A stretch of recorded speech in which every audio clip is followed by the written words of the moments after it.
button. We're going to do it. Here we go, Jim. Do it. Got the notes. It's Corley Moore, Firehouse Vigilance, weekly scrap number 106. My guest tonight is Jim McCormack, a 30-year veteran of the fire service, not only the president, but also the founder of the FDTN Fire Department Training Network. He retired as a lieutenant with the Indianapolis Fire Department, where he was assigned to Ladder 7. He has conducted training basically at every place you could possibly want to conduct training. In 2007, he was a recipient of the FDIC Tim Brennan Training Achievement Award. I am super excited about this conversation this evening. So, my brother, Jim McCormack, welcome to Weekly Scrap number 106. Thanks, Corley. Thanks for having me and being persistent to get this thing finally off the ground here. So this should be a good time. 100%, brother. I am super excited. I'm like cheesing like a kid on Christmas. So, is there anything I missed in the intro? Anything you want to add that I should have said? No, that's more than enough. To everybody logging in, get your questions ready. I'm excited. Yes, they're already logging in. We're getting it going. I'm going to catch you. It says, Joe Gavita says, it's time for church. Dirk Yaniak said, good evening, gentlemen. They're listening from Madison, Indiana, from Jasper Miller. Smoothbore Cartel said, the best in the business right here, man. Guy Hall said, good evening all. So we're already getting going. Lots of comments already started and fired up. So get your questions ready for Jim. And we're going to kick this off because I'm not going to waste any time. I'm going to lead it off and say everyone who goes to FDTN and participates raves about the quality of the training you provide there. Talk to me about how it came about. Just a broad strokes go. So, the training site itself was kind of part of the journey. The network began in the mid-90s, the training network, and it started with a newsletter that, we still put out every month. And it was really, the newsletter was mainly a way at trying to, make a concentration of stuff that would help firefighters. There was a lot out there: Firehouse, fire engineering, fire rescue, the large format at the time. And two things about them. One is I always liked looking at the ads, but I would rather just get an ad booklet to not interfere with the reading. And the other was there just wasn't a lot of reading. There was a lot of material and a lot of articles, but there was very few, it felt like, that would talk about how to do the job. Nice. There was certain columns you'd go to all the time, like Tom Brennan or Vince Dunn was always, in there. But then there was all kinds of other stuff, and not just a lot of firefighting stuff. So that was always the goal behind the newsletter, was just to put out something that guys could read, and it would be worth the time. And the time, was just a short article. They always said, short enough to go to the bathroom and take a read and leave. And right. That's always kind of been the end goal of the newsletter. So we did that, started in the mid-90s, and then I ended up moving to Indiana in 98. My folks were involved with FDIC, and I was kind of working in the background. So I met some guys out here, and I went to recruit school in 98, and they, at the time, had a flashover chamber, which, if you think way back then, there wasn't a lot of them around. And it just kind of intrigued me that, it was this fixed little container, but only for people that were in the Indianapolis area. There was nothing else out there. So, with a crazy idea, a couple of us said, hey, why don't we just build one and put it on a trailer? So we did that and hauled it all over the state for a couple of years. We were busy every weekend, just jamming people through it. And the more we did it, the more we found we could do other things with that container. So we ended up building a second floor and did survival training and, VES training out of the back. Anything that we could do for skills and light those fires inside, we would do it. And it was all in an 8x20 observation chamber, basically. So, right. So we we did it for a while and enjoyed it, but just the stress of doing it was the Flintstones version for sure. You know, we had to have floor jacks and 6x6s to jack it up. It was comical, but at the same time, you know, it was a lot of work and Getting it done, but definitely not designed to get it done. yeah. And so then, you know, I kind of set my sight on trying to find a piece of land. And, you know, in early 2000, we found a piece of land and then just started the slow process of kind of building it out. And at the time, we were doing a lot of survival and rapid intervention team training. So that first building that we built, we really designed kind of to handle 24 students at the same time without ever interfering with one another, and to have it kind of realistic to the buildings we would go in. So Right. that's really how it came to be. And, you know, I think the last hurrah for the trailer was going down the road and the middle wheel of the triaxle, you know, went off in the median, and it was like, you know, I'm tired of hauling this thing around. Right. So we parked it, and it's really never left the site after then. And we've just kind of built from that point. So that was the origin point, was the original trailer. Yeah, the trailer was it, and then we used it up until 2010 on the site until it was finally done. So, you know, a lot of people ask about the longevity of these containers, and you know, that container, we lit so many fires in it, and it really lasted from '99 till we finally retired in 2010. So 11 years, and you know, we had a couple on site that lasted 13 before we did away with them. So. You know, the one nice thing is that we just kind of got into lighting fires in training real early, and we've kind of, you know, stuck with that because we know it does make a difference to people right away. 1,000%. So it doesn't, the dirty dozen, you can kind of say on a container is the point where you get to give them the last rites. Yeah, I mean, that's what we've done, and we've used some up sooner, and you know, we still have some that last. Where, as much as I am not looking forward to it, you know, one of the first buildings we built in 2006 is finally at the point that we probably have to rebuild it. And you know, I've kind of hesitated each time I go in there and re-drywall it. I think, oh, we get another year out of it, but it's kind of at the point that we could probably use it, but now it's back to that. You know, is the trailer overloaded, wheel Right. going to fall off? You know, it's probably time to just, you know, bite the bullet and kind of redo that. And, Sure. you know, then it'll last forever, you know. So talk to me about your approach. It's simplistic but real world hands-on training. How did you develop this model, and how has it changed over the years, or has it? So I don't really think that, you know, I personally didn't develop it, or, you know, we as a group didn't develop it. I think that the people that are all kind of assembled at the training network have always stuck with basic skills. And, you know, of all the guys, and some of them the best in the business, they've never come up with gimmicks or, you know, other techniques. They've always stuck with those simple, basic things. And I think back to the early years of learning stuff, it was never something fancy. It was always the mechanics of that basic skill. And I think probably a lot of asking why, you know, why does it work? You know, show me what it's supposed to do. And then being interested enough to really get a true understanding of those basic skills. And, you know, to fast forward, you know, to the other question, have we changed?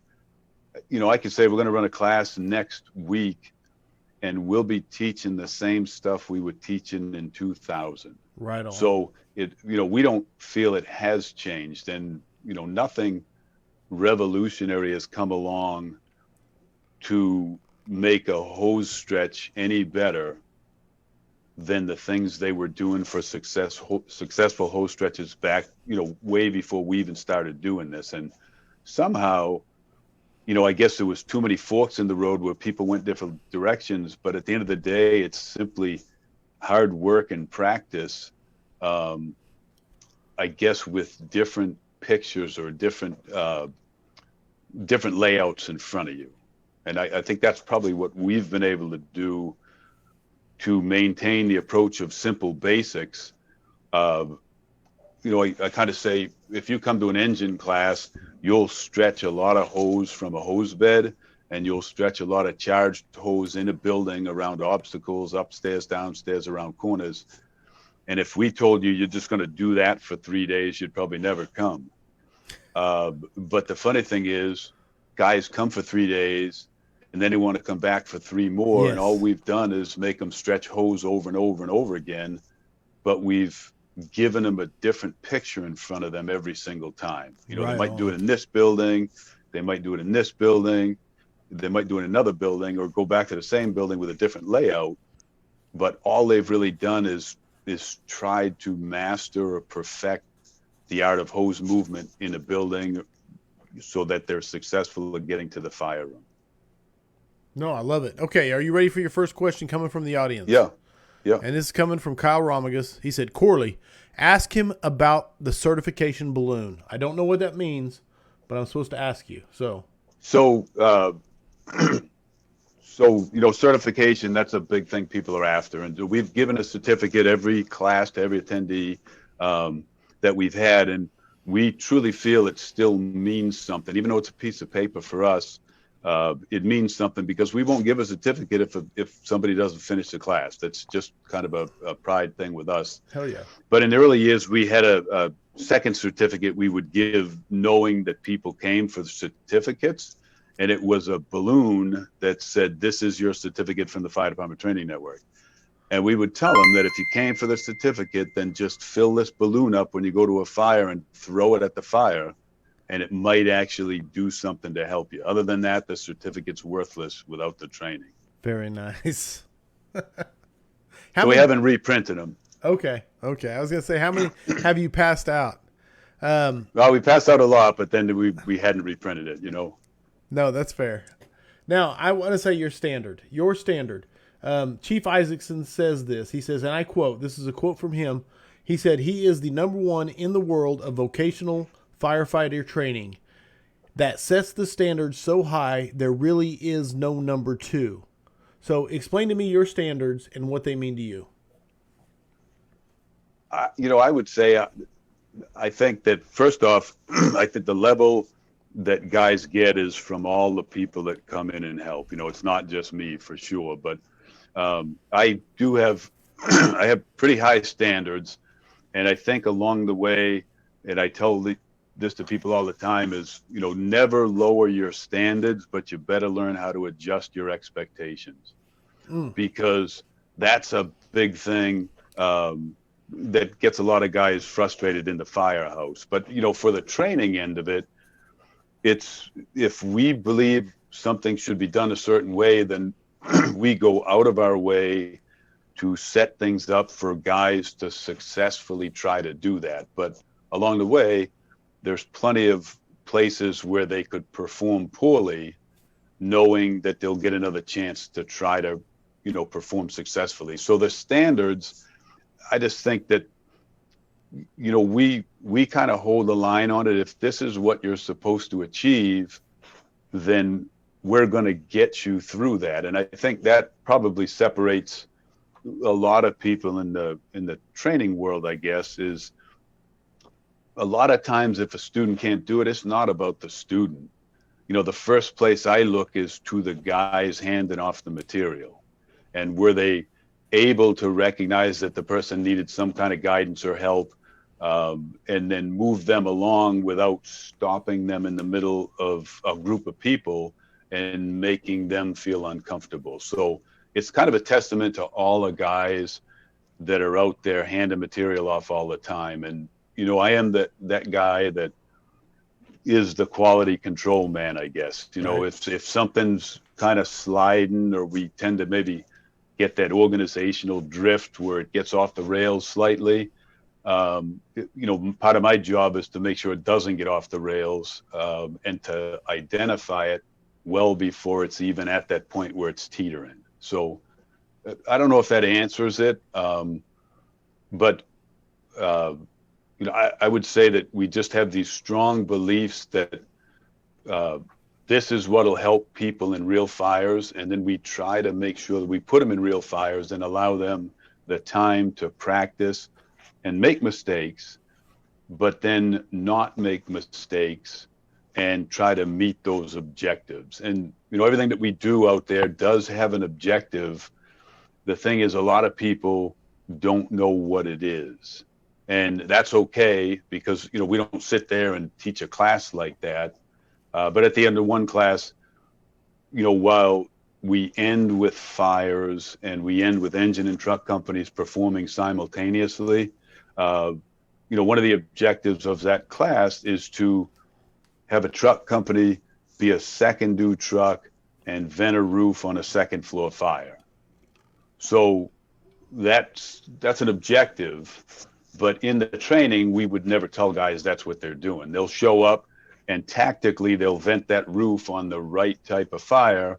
They won't vent it on a first floor fire, because we probably wouldn't want them tactically to do that in most instances. So I don't know if that, I kind of get waylaid a lot. No, I'm telling you, you answered the question in the first 30 seconds. Then everything beyond that was just icing on the cake. And I mean that as a high compliment. Everything from, I'll just try to fill you in on what people said here, which is good quote, thumbs up, facts, great instructors equals better, great students. That's truth. It's on the trainers.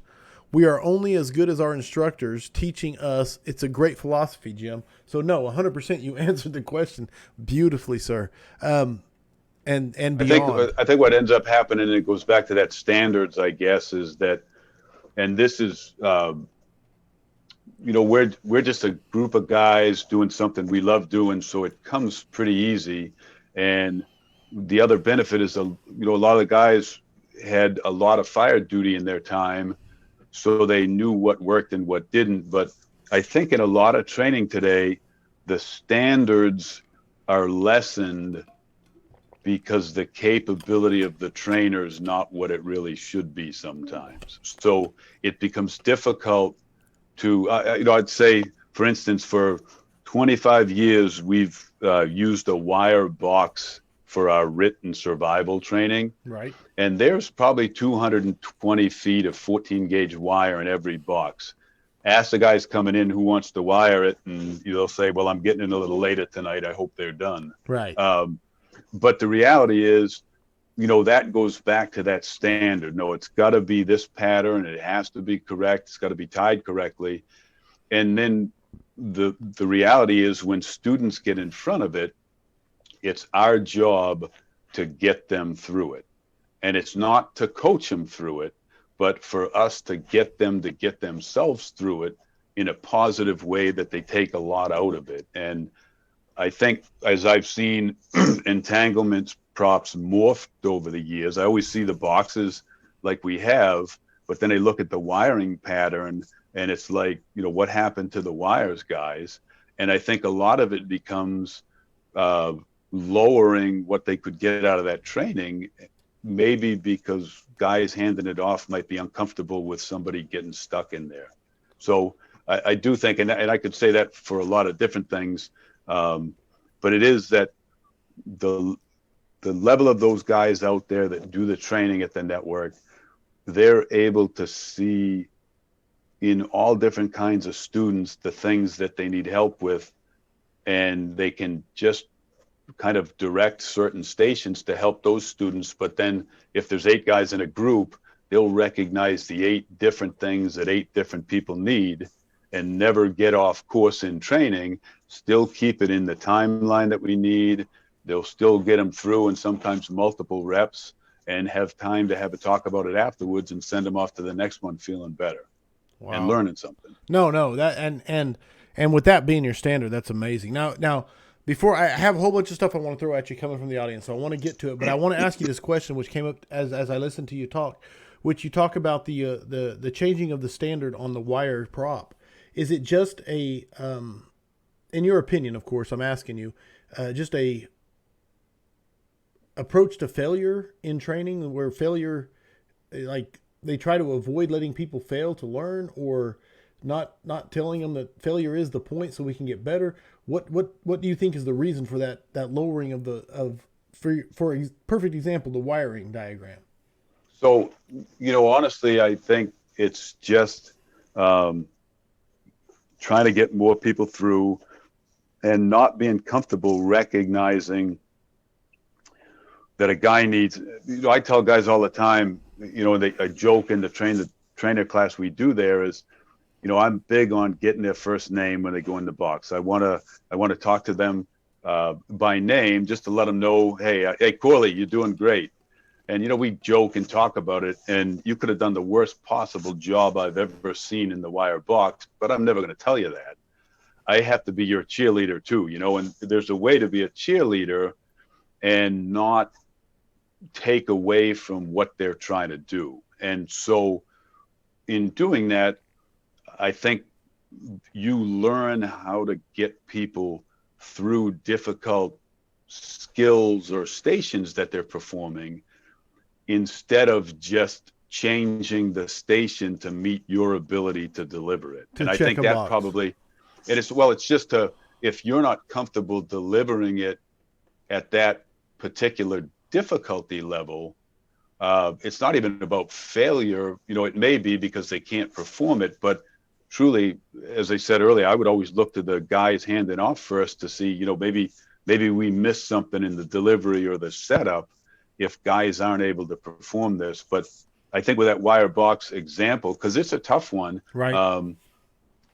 The reality is it's just probably the best tool we've had to help guys become better trainers, because they stress out if a guy gets stuck and they don't want the guy to get stuck. But then you constantly have to tell them, don't tell him to move this wire or that wire, because that's not going to help him. Right. But just sometimes that voice might help him. And so I think at the end of the day, sometimes a lot of things the level of difficulty gets lessened because guys have tried to do too much rather than focus on a few things that they got really good at delivering, and they deliver them so well that no level of difficulty is going to be too much for them to help students get better. Right. Whew. Okay, I do want to hit these before we get too far. And I got them marked. Tony Nunez asked a question. This is from way earlier. Is it? Okay, hold on. Give me a second because I'm wrestling with the internet. But basically, Tony asked, how many burns do you think, if you had to guess, you got out of a box? Out of a box? Yeah.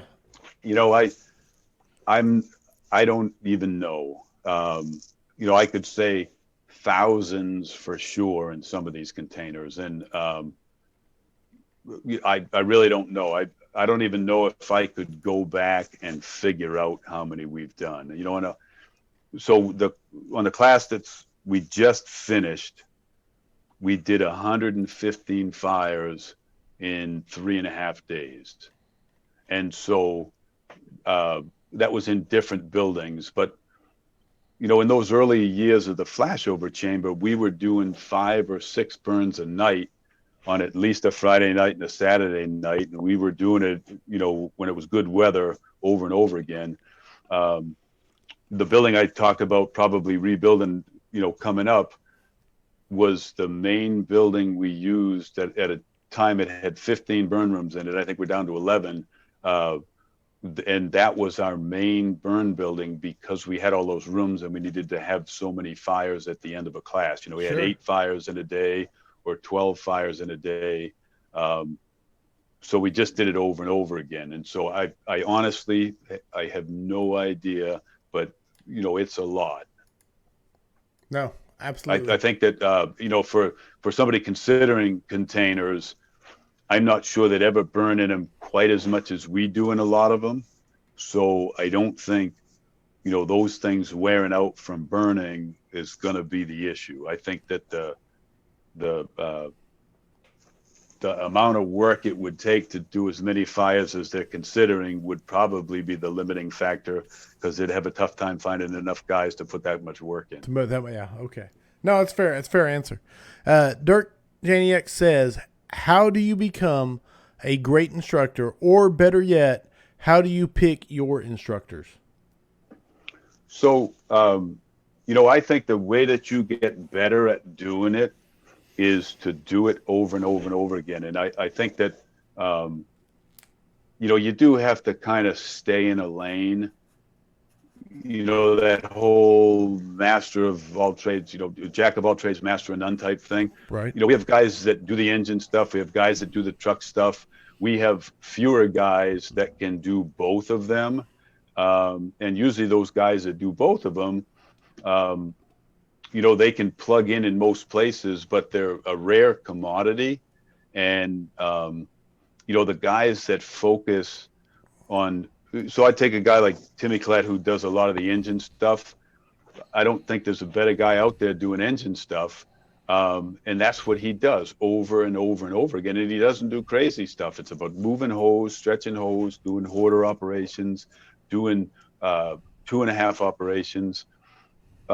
He could do the truck stuff, but he doesn't do it, and that's with a lot of the guys. Sandy Lassa could do the engine stuff, although he wouldn't want to. And that's what happens with most guys. They stick in their lane, and so, but I think the way to become better is to understand all of it. And I think a lot of those guys, they went to enough fires at work that they understood what the other faction had to be doing at a high level of performance, right, in order for them to succeed on the fire ground. So I think a global knowledge of the entire fire ground, because that's kind of where we focus, and then doing it over and over and over. And I guess having the patience or the understanding that it does become a grind. Guys go in and do it, and they don't ever lose sight of the fact that they know so much now that they still have to deliver it at the level of the student receiving it. And I think that's a big, big issue. It's like forcible entry is a funny one because I see it all over the place, and I see all these tips and, techniques to do certain things. Right. And then I see two guys not understanding how to hold in position a Halligan and then strike it correctly, and then move that Halligan. And I was watching a video the other day to try to understand, maybe what other guys think of or do. And in watching the video, all of the talk went to gaining leverage to force a door. But what was missed, and I think the thing that we miss or see the most, is that the guy watching it intently picked up on, or could pick up on, the fact that every time the guy was speaking about maybe the forks or the ads in the door, whatever they were doing, what they never talked about was that every time the axe hit it, there was slight movement with the other hand pulling the Halligan away so that it was keeping the right direction to get behind the door. Just kept capturing and that so, angle, right? Yeah, and I think that's all taken for granted. And it's really, the reality is those people that are trying to learn that and perfect it, that's what they need highlighted. Not the main, this is the ads, this is where you hold it, this is where you strike it. They need that too. But if you don't teach them how to properly move that after every strike or with every strike, then you're never going to get that door force. You're going to keep bouncing the forks off the door and wonder why they never went in. And so I think that probably you have to have a mastery of the material that you're trying to hand off, but it may never have to become vocal. It simply has to be there so you can pick up on the thing that student needs at that time to help that student learn it. And then you'll need maybe something different from your arsenal to help the next student in that set. And so, typically our classes, we're dealing with 8 students at a time.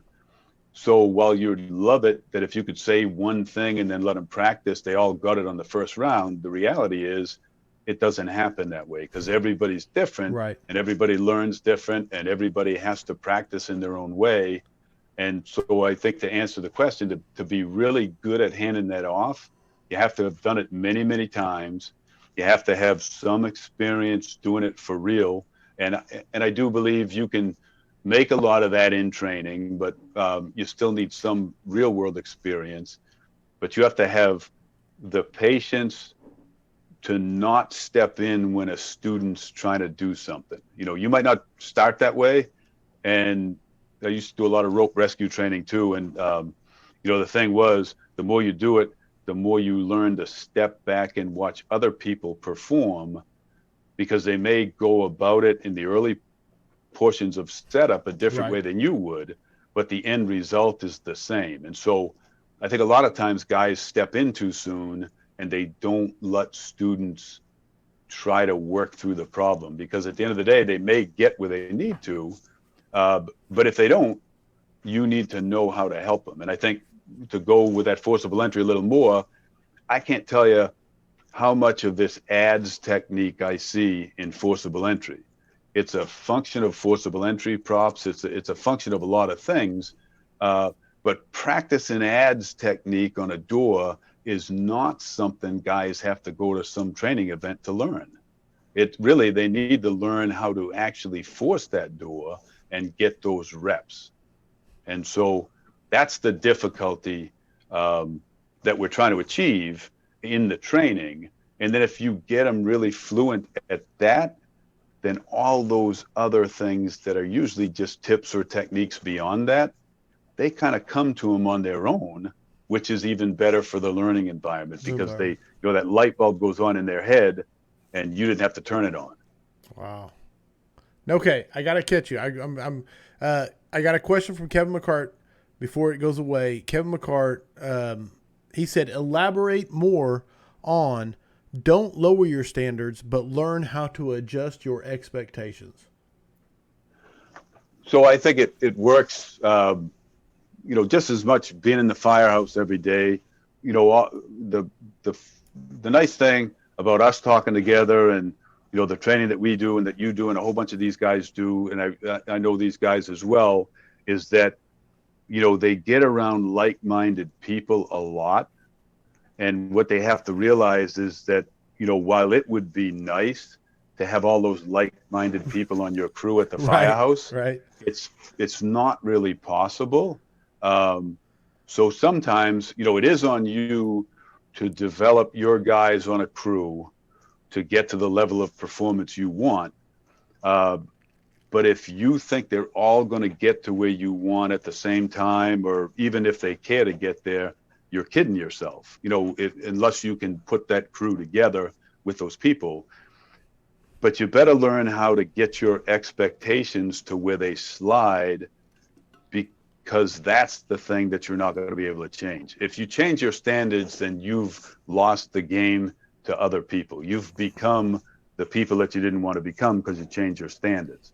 But if you change your expectations and then just realize, and you have to do it, I'd love to have a guy that could come up and maybe baseball bat swing the door on his own and get in that door.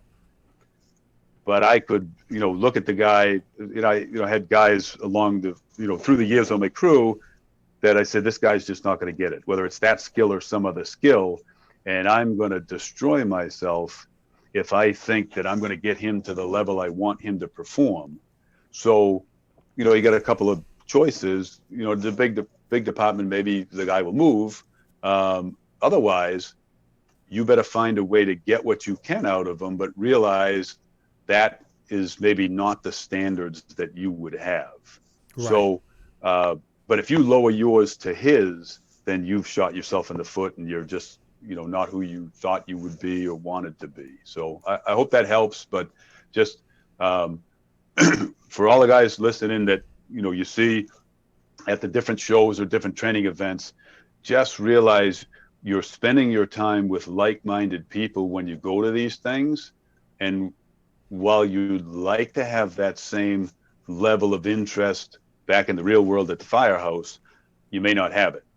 So you have to kind of change something, change the thing that you can put on them and not the thing that makes you you. Right on. No, and I want to tell everybody that's listening right now, because I want to keep throwing your questions at Jim because he's killing it. Facebook last week changed their format, and right now live, after about, 30 comments, I can no longer scroll and see them. So if I don't get to your question, do not be afraid to repost it. Brett Lyle, you had one about how he selected his instructors. Please repost it, and I will try to get to it. Jonathan Talon asked, he said, Jim, What is your thought on earning respect back after losing it from personal mistakes? So that's kind of a tough one, and it just goes to hard work. It's the problem is if so it was based on previous mistakes, correct? Is that what the question was? Yeah, basically, if you've made mistakes and kind of hurt your reputation, how do you get respect back? So it's just probably the grind of solid work and not trying too hard to worry about that.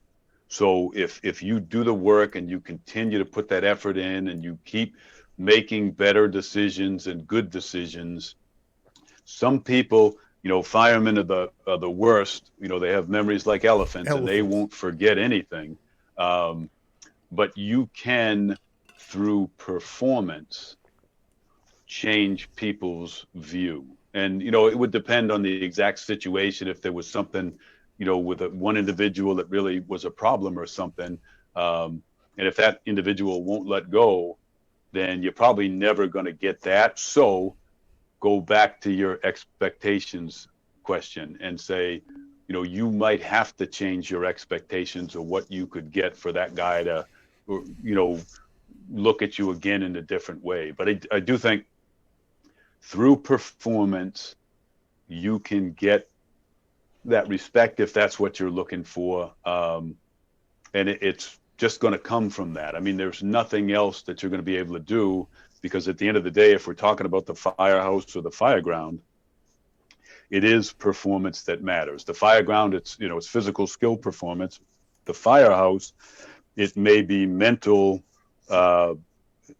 performance and how you operate or how you do things in the firehouse. So either way, it's a lot of hard work. It's consistency. It's holding your line and holding your values and keeping those values or standards that you have, consistent, right? And just doing things the same way. And once guys know that, when we're talking, let's say, about a crew or, people in the firehouse, once they know that, they know what to expect. And, a guy one time, he did something and, as expected, I handled it just like he thought I would handle it. He didn't like the way I handled it.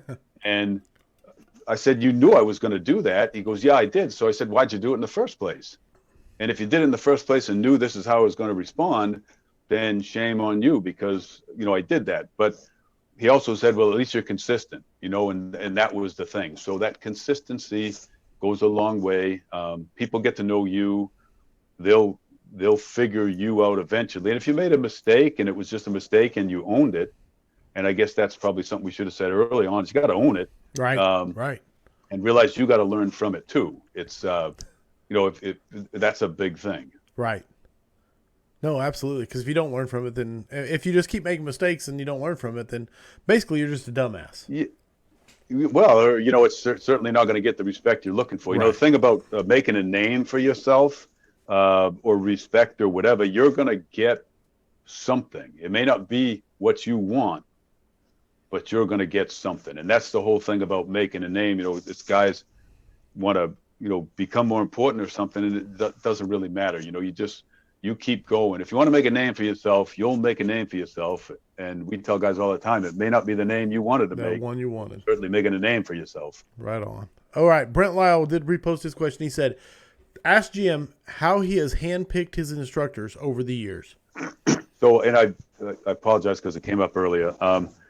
So the funny thing is I'm not sure that they are, they get handpicked. We have a lot of guys that have been there for 15, 20 years, almost, the whole time. And what ends up happening is that the guys there end up bringing other guys, and a lot of times they come in, and one of the things is, any guy out there is not below any one of them to do any task that's needed out there. And I think that's a big part of what makes it successful. While they have to maybe go put a dry shirt on to get out in front of a student because they're soaking wet from building a prop, they'll be building that prop or doing whatever maintenance is needed or anything in setup. So the work ethic of those guys is there, but to take a guy in just to take a guy in, it usually, it doesn't really happen a whole lot. It's always somebody that somebody else knew and wanted to bring out and try. Sometimes they work out and sometimes they don't, but there's not a whole bunch of them. And I wish I would had a better answer. It's like, we do get emails from time to time for people to help. And I'd tell you, part of the help issue with us is that, for every guy we bring in from the outside, we could get 2 local guys, for the same cost for everything included. You got transportation and getting guys there. So sure. It becomes, a fine balance of making sure that you can make everything work financially. I think the biggest core component of all the guys out there is their work ethic, number one. And for a lot of the guys, because not everyone out there is handing stuff off to students, that's even a smaller portion of the guys. It doesn't work without all of the guys, right? Because there's an army in the background all the time. But I guess those guys that are handing stuff off to students, it's their mastery of the material and the fact that at the end of the day, while we all may be different personalities, our end result or our standards are almost all identical. And so we want the same thing. We really go about getting the same thing the same way. And really the only difference ends up being, your personality versus mine, your ability to articulate it one way and mine to articulate it another way. And the other thing is, with those guys, there's a level of respect among them that they won't throw the other guy under the bus. Right. And, they're not there. None of them, while they're all very large names in the fire service, none of them are out there to make a name for themselves, and they never were. They were simply out there to share material and help guys learn material and get better at the job. So that's really kind of how it comes to be. It usually comes to be that this guy says, hey, I've got a guy, I want to bring this guy, and I'm saying, okay, probably can't do this class, or this wouldn't be the right class. And we have some classes that, we bring a lot of help in, but it's, and it's a lot of guys that teach on their own elsewhere. Right. But we just bring them in, and they're that army of support behind, because it takes so many moving parts to keep the timeline on track for the students that they have. Wow. And, the other part of it is like, and I would tell this to most anybody, and, it happened to me, it happened to everybody else, is you put your nose down, you do the hard work, you're there, you're consistent, you're listening, you're paying attention. Someday, whether it's me or somebody else, I'm going to say, hey, Corley, you think you could do this station today? Or I want you to do this station today. And then, you'll probably, well, I don't know. And the reality is I wouldn't ask you to do it if I didn't think you were ready to do it. And, we would never do that and then leave you on your own. Right. But we would have had you around at other stations saying, hey, Corley, you got anything to add here? And so there really is that development of the people inside. Any of the background people, that are out there could fit in on almost any station. And that goes a little bit to the stations as well. And it's like, the training network was built on skill stations at the training site. And what I mean by that is that we never knew if it was going to be me or you or Aaron or Mike or Bobby teaching the station, because maybe airfare was there, maybe he was sick, maybe he couldn't make it. So at the end of the day, the station had to be what taught the skills to the people. Nice. The benefit of having Mike Lombardo or Bobby Presser, Timmy Klett, Sammy Lost, there's a whole bunch of them. The benefit of having those guys is what they added over the top of the skill station, the talk up front and the talk at the end. You know, there's 10 minutes up front and there's 10 minutes at the end of a station where you've got a 20-minute burn. So it's about a 40-minute station, and it's the interaction that's the value add. But if those guys couldn't be there, we have guys, you know, the whole host of guys could run that station if needed, because it was really that skill. It was putting a guy in a search station in real intense conditions to search a bedroom and rescue a kid. And then it was another one that was to put a guy in really intense conditions to push further, and then a team has to rescue an adult. And you could add a lot of value to that in talking to students. But if for some reason, you know, we just couldn't get those guys in that day, the station's still going to run, the students are still going to learn, but maybe those talks aren't quite as evoking, I guess. Sure, you know? sure. Poignant. Yeah, absolutely. All right. More to throw at you. I'm trying to catch everybody because they're throwing a lot at you, Jim. I hope you're. I hope I'm answering them, because I never know sometimes. You know, man, you're killing it. 100% you are killing it. What? All right, I'm going to throw this at, what is your, I'm just going to read the question. This is from Benjamin Peel. He said, what is your best advice for teaching in your local department recruit school when you may have only done some true skills on scene a few times? I've always struggled with being asked to teach with only 8 years on the job. So, while I did say earlier, you had to have some knowledge of it. You know, it's, you have to have some kind of street knowledge, so you know it works or doesn't work. Sure. You have to have a real solid mastery of the skill, and that only comes from training. You know, you have to do it over and over and over again, and you have to fail in training in order to learn. And that goes for all of us as well. I tell guys all the time, you could force 1,000 doors, and if you did them all correctly, I'm not sure you're ready to force that difficult door. Right. Because if you flame out on that difficult door, then you really didn't learn anything in those 1,000 doors you forced. But, you know, I would tell you, it's always about the material. It has nothing to do with you. And I almost said, I listened to Trey Nelms the other day, and he said something similar. It wasn't taking that, but, you know, handing off how to perform a skill really has nothing to do with you and you're performing it. It has to do with them learning it. So a recruit wouldn't know any difference, but neither would an incumbent guy of 20 years if he wasn't good at the skill. Your delivery should be the same. So first off, you know, you have to deliver the skill, and that same skill of forcing that door, stretching that line, is applicable to the brand new recruit who hits the street for his first fire, or the 20-year guy who's got to stretch the same damn line to get to the same fire on the second floor. So I think your level of confidence in handing it off, but I think you can find confidence and comfort in the skill itself and talking about the skill. And you don't ever have to talk about what you did or didn't. You know, the whole thing about, well, I did this on this run and this is what it was.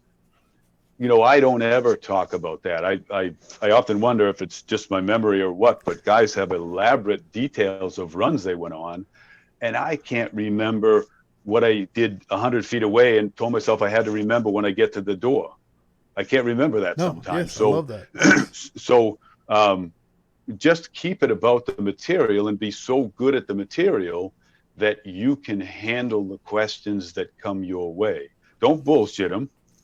Don't try to fool them or fake it.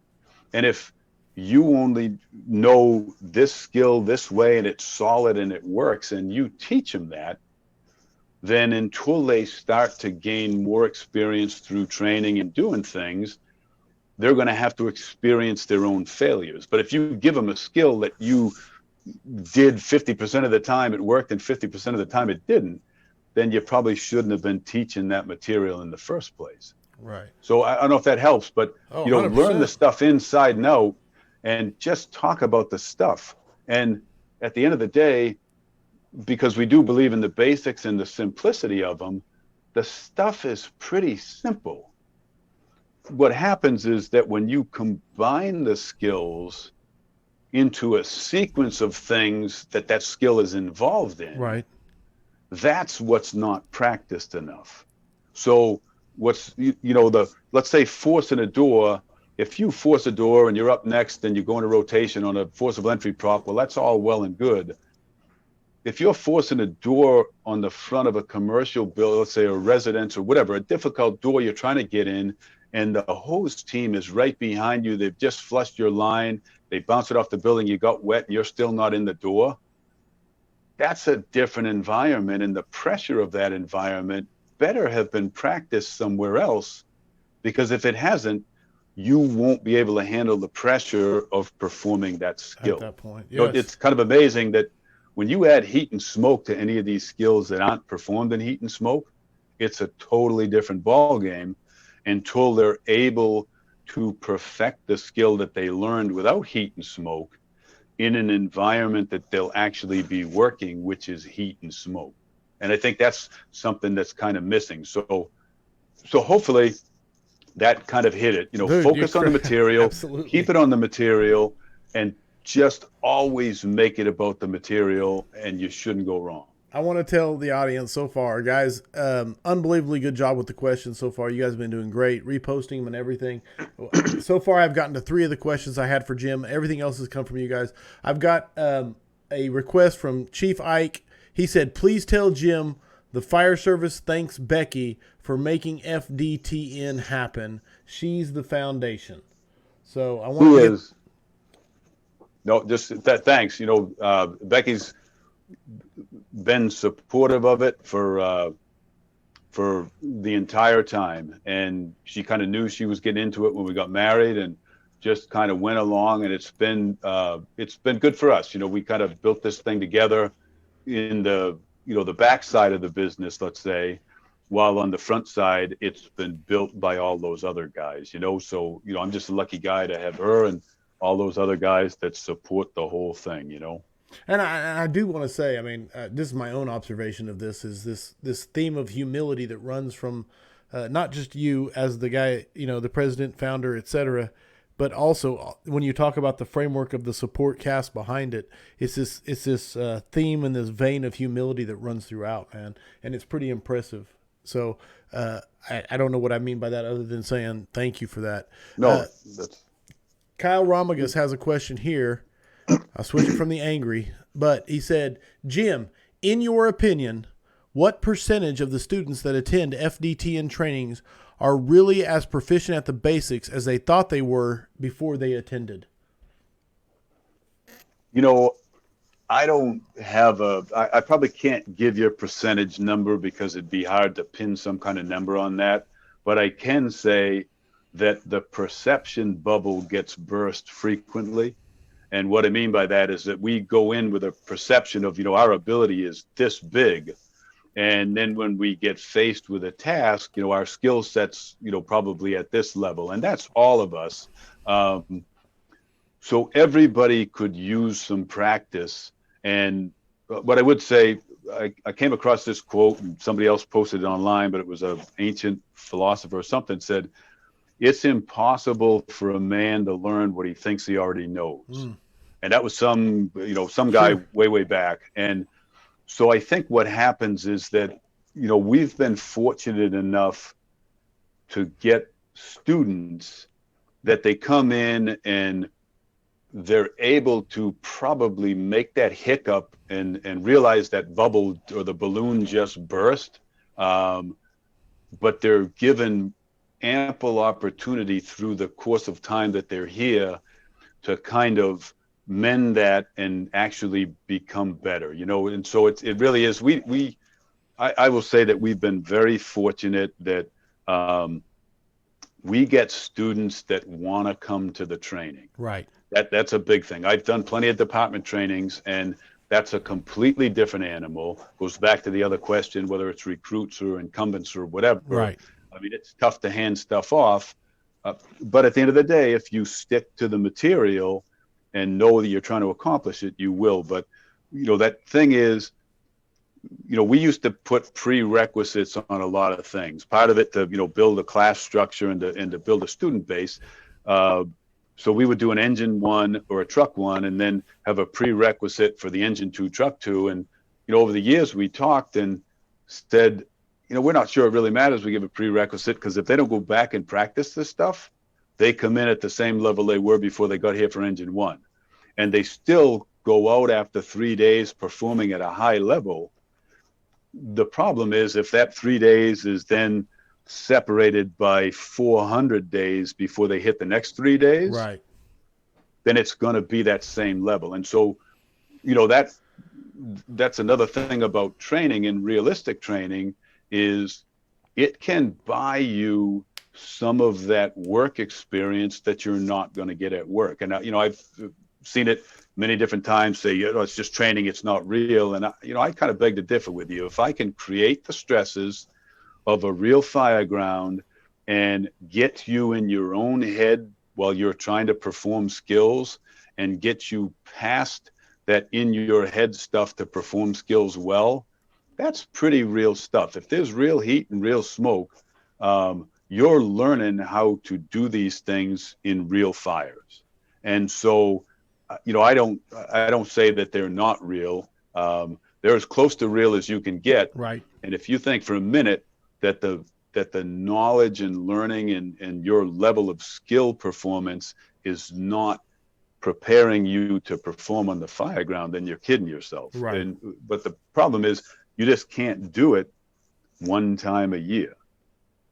And that becomes the kind of difficulty because Sure. it's just not easy to go get it. No, the amount of effort involved. Yeah, absolutely. Not to mention, yeah. No, and it's cost as well, And I don't think there's costs. anybody here who's saying that is absolutely beating that drum whatsoever. Everybody is on point. I do have a question that's along those lines, and I want to throw it at you, and it's go with it where you will. Wyatt Biles asked, training and teaching people that have the drive to go take classes outside of work, it seems to be easier to get full buy-in. How do you get the buy-in when training and teaching your department when they are made or forced to be there? So I guess rule number one is like we've all been there in the department and said, what kind of bullshit are we going to have to go to in training today, right? Right. So if they can answer that question with some kind of BS, then you shouldn't be doing the training. If it's worthwhile training and you have taken the time to not waste their time, then I think they'll perform it. The thing is, department training's interesting, and I come from a bigger department where department training was kind of non-existent in the sense that, like most departments, if they do a recruit school, there's nobody left to do any other training. And so it's always left back at the company level, Right. Which should be your job as an officer anyway. So, but I think the buy-in portion of it is, just write down the 5 things that you hate about the last training session that you went to at the fire department. And if any one of those 5 things can be said about the training that you deliver, then you're not preparing enough for that. The other thing is, don't overdo the amount of material. Keep it small and simple. So one of the big failures is people go in and, in the early days of RIT training in fire departments was, hey, there's a guy in there, go get him.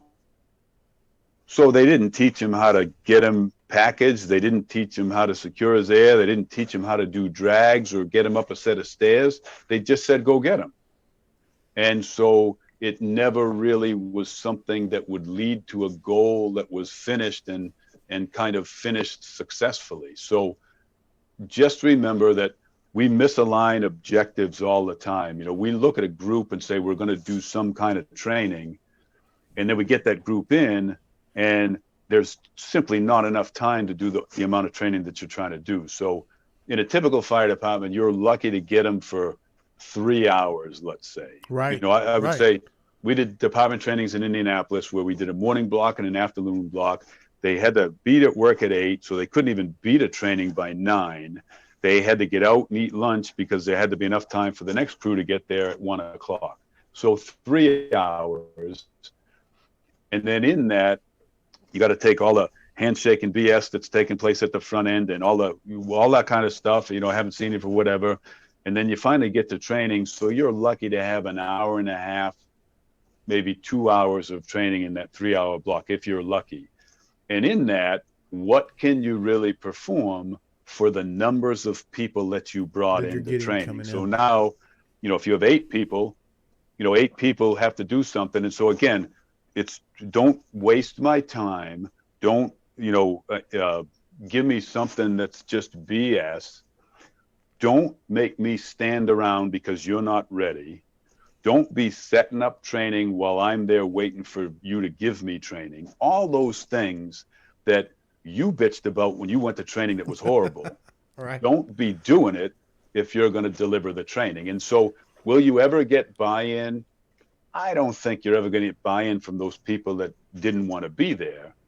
But if you can make them sweat, make them breathe some air, make them do something a little bit physical, and all of those 3 things were to accomplish a realistic task that would take place on a fire ground, then I'm not sure you're failing them in any way. The nice thing is they probably will go back and talk about it. And, you could be called anything, you want. I could tell you it happened to me plenty of times in Indianapolis, but at the end of the day, I got thick skin and big shoulders, and I never thought that we ever did anything that wasn't of value to those guys performing skills. They may not have thought it, they may never have used it, but the reality was you're dealing with 800 to 1,200 guys. So just because you didn't have to use it doesn't mean that one of those other 799 or 1199 might not have to use it tonight. So just, I hope that helped answer it, and keep it simple. Keep it to a single task, but worthwhile. I say if you're going to do forcible entry and you let them force one door as a team, you're wasting their time and yours too. You got to do something to allow them to get a couple of reps to do it right. And then you have to have the discipline and the confidence to correct it if it's done wrong, which probably is the failing thing for a lot of guys trying to hand off, to such a wide audience. Sure. Whew. Dude, a lot to unpack there, man. Yeah, great answer to that question. A phenomenal answer to that question. John Spira has a question for you, which is, of all the qualities you have seen in firefighters at FDTN, what are your top 3 that you believe contribute to becoming a solid firefighter? So top 3 qualities that contribute that you've seen in your experience.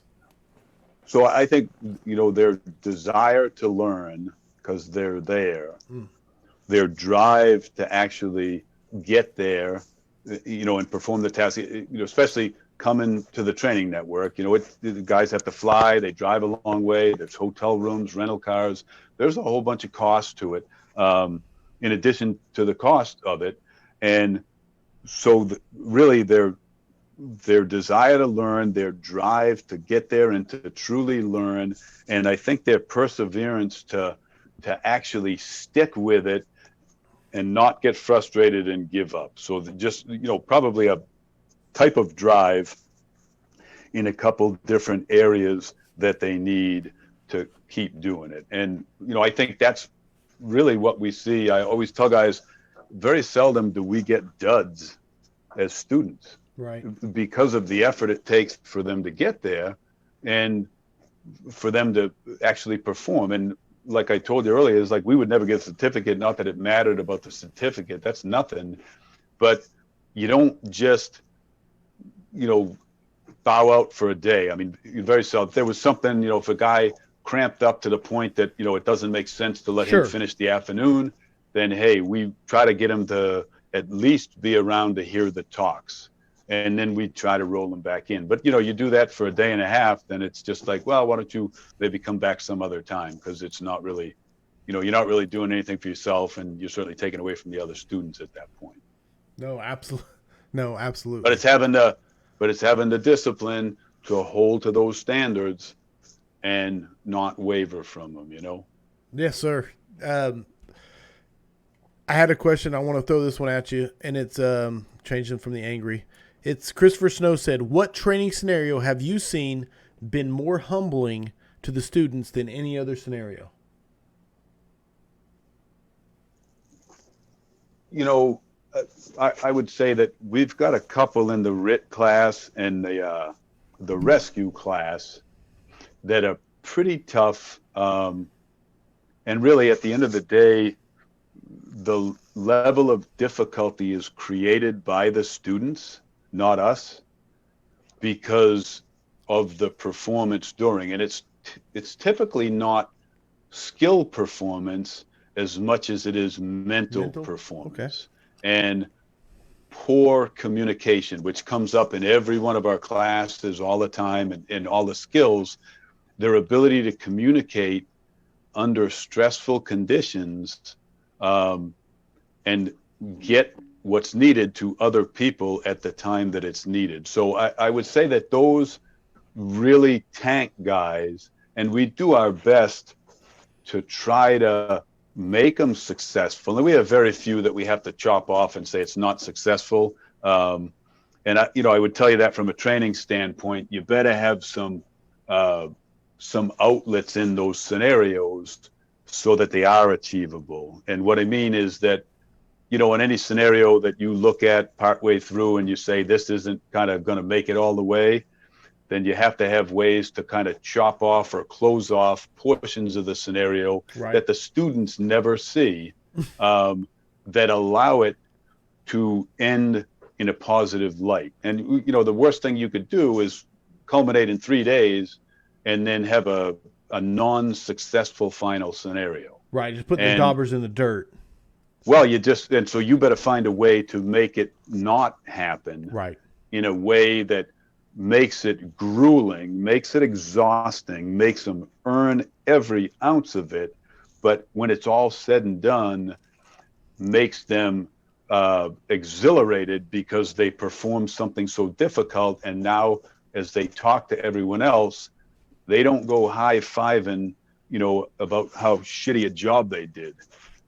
They go high-fiving about the effort that they put in and the little things that they overcame and the big things, so that they came together as a team and got the job done. And so I hope that helps it. In all of them, I could say, the basement stretch for some of them, that if I was to tell you, the basement stretch, if you look at it in a scenario fire, is an exhausting, difficult fire. And they get it done most of the time, but typically they'll run short of hose, and then they truly have to work to get the remaining 15 feet they need. And they're taking a beating while they're trying to get that remaining 15 feet. So I think humbling wise, I think guys are humbled a lot more internally on many of the drills, because that's simply the level that we push them to all the time. But it's not humbling as a massive group on the outside afterwards. So hopefully that helps a little bit. We're trying to push guys to and beyond where they thought they ever could go, and at the same time allow them to learn and become better at what they're doing. And that does, it takes a lot of effort by all the people at the training network to be able to push those guys past where they ever thought they could be, and then come out and, instead of beating their chest about it, simply taking the small victories that they overcame and understanding that maybe it is time to go put some more work in, And if we can do that, I'd say that's humbling, and I'd say that it was successful. Dude, it's a whole nother level. Listen to you talk about it. It's a whole nother level of a philosophical approach to training. It's not there. It's all about intentionality. There is nothing that's done on accident, and it's impressive. So to hear you talk about it. So it's I don't know why it's I really, and I appreciate that. And I mean, we do spend a lot of time building the buildings, and I tell guys, we don't ever put a wall or a door or a window in a building without previously thinking about what that was there for, So I can tell you that it doesn't really matter. I could draw a map for you. It's not going to help you when we light a fire in the building. But the stretch in the ranch to the basement, so it goes in the front door about 20 feet. It takes a left-hand turn for 20 feet, another left-hand turn for 8 feet, a left-hand turn down a set of stairs and about 30 feet till it can take another left turn, about 10 feet, another left 15, a right for 15, and another right into the fire room. And so that's on a setback up at the ranch of about 40 feet from the engine. So that's not a day one skill, obviously. Right. That's just repetitive stretches with corners and stairs and advances and different lengths. So all that's done to try to get them ready to perform that skill, which is the fire they could have at home. And then I can tell you, once they think they have it mastered, we'll just flip the stairs so they go a different way. And now it's a completely different trajectory to the fire. And they think that they got it licked because they've been in there before, and it just doesn't matter. So we're in all of the training, in everything we've talked about, you're truly trying to get them to start thinking on their own. And if they can think and learn and come to a level of mastery of that skill, there's nothing that they couldn't overcome on a real fire. They also have to realize that they can't do it on their own. Right. So that means, one of the difficulties becomes is guys come to training and they're one guy from a department. And, the beauty of having all these people come from all over the place is that you can see in 3 days that you could take people that have never worked together, that have some baseline level of knowledge, and they can perform as a high functioning team in a matter of 3 days, sometimes even a little less. The problem is when they go back home, they have to put the effort in if they were one guy at training, because they have to at least do it for their own crew. And they have to find a way to get their crew up to that level of performance, which is a daunting task. No doubt. Oh, man. Dude, this is so much knowledge coming at yes, I can't even say. Kyle, Smoothbore Cartel, said it best right here, and I have to read this comment. He said, when you have John Spira, Todd Edwards, Kurt Isaacson, and Mike Kirby in the audience commenting, you know you have the right guest on tonight. And I wish I could let you peek into my brain every time one of these guys makes a comment and every time Jim answers, because that's exactly how I feel. It's like, where am I right now? But they're all, and I would tell you, they're all doing the same stuff out there. And, I think sometimes, I had discussions sometimes going back to that wire box, and I talk about this because you listed all those guys out there have the same philosophies. I think many times, maybe they just didn't drill it down to looking at it that way, or maybe they just didn't talk about it that way, or maybe they didn't have someone like you asking the questions and then just answering, honestly about how we do things. But so, there's this big thing out there about creating stress and trying to stress guys out to be able to perform. And I don't think that you have to artificially do that. And so that's probably the biggest difference between, the way we look at things and someone else. And it goes back to that wire box. And I told you it's about 220 feet. It's a ugly looking thing when you look at it, and nobody ever thinks they're going to get through it. But, I've had conversations with plenty of people about how their approach would be, well, maybe they talk to them first about how, it's not really that difficult, and they, maybe this, and, I could go on with what the conversations were, but my whole point was, you're stressing me out talking about it. And I don't need that. There's enough stress that they create. If I lined up 8 tubes and 8 guys in front of those tubes, those guys are already self-generating stress. You don't need to create any more. And what you need to do is realize when the stress is starting to peak, you have to be so good at getting them through it to diffuse that stress and let them continue. I have a compressor that runs out at the land, and every so many seconds, the compressor shuts off so that it can drain oil and water. And so what it does is it goes from 6,000 pounds all the way down to 2,000, and then it builds back up again on its own. And so if you look at how you're dealing with struggling students, you have to be like that compressor. You have to be the thing that hits that reset for them without them knowing you hit it. And then that will then create more stress in them on their own, but the stress will be different stress. Right. And so once they start to do it, then it's just a matter of they can look at the stress or they can look at the success. And if they look at the success that they got 6 inches and they have that attitude to approach it, now they can get another 6 inches. If they looked at it and they got 6 or 8 inches and they stressed out and they backed up again, and you don't somehow find that reset button to get them to engage again, then you really haven't helped them at all. So you would have been just as good to, put them on some other station. But my whole thing on that was you don't have to create anything with all these people. You just make these props and you make these training sessions and the stations like they would be for real, and then create the stressors that would be there for real. And then you don't have to artificially introduce anything. Right. You just let them learn, or you let them make mistakes or perform poorly so that they can recover and perform better. And if you can do that all in one station, it's even better. You don't want to end a station on a negative and have them walk away. You'd rather end it on a positive. And then, like I told you, I'm going to tell you did a hell of a job getting through that box, and it could have been the shittiest job I've ever seen.